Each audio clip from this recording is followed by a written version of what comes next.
নবী সাল্লাল্লাহু আলাইহি ওয়াসাল্লাম এই সওমটাকে রেখেছেন, মুহররম মাসের এই 10 তারিখের সওমটা, এবং তিনি বলেছেন যে আমি আশা করি এই সওম রাখার ফলে 1 বছরের গুনাহ আল্লাহ পাক মাফ করে দিবেন।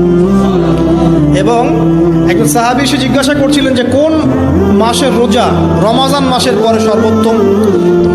নবী সাল্লাল্লাহু আলাইহি ওয়াসাল্লাম বলছেন রমাজান মাসের পর সর্বোত্তম সওম হচ্ছে মুহররম মাসের সওম। 3-4টা বিষয় নবী সাল্লাল্লাহু আলাইহি ওয়াসাল্লাম কখনো ছাড়তেন না।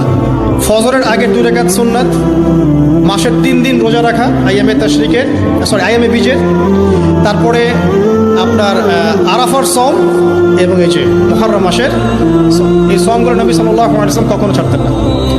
আরও এসেছে একটা বর্ণনা, আমি এটা পেয়েছি ফয়জুল কালামের মধ্যে, যে আশুরার সওম রাখার পাশাপাশি ওই দিন যদি আপনি পরিবার বর্গের উপর খরচ করেন, ইনশাআল্লাহ আপনাকে সারা বছর আল্লাহর পক্ষ থেকে রিজিকের প্রশস্ততা দেওয়া হবে।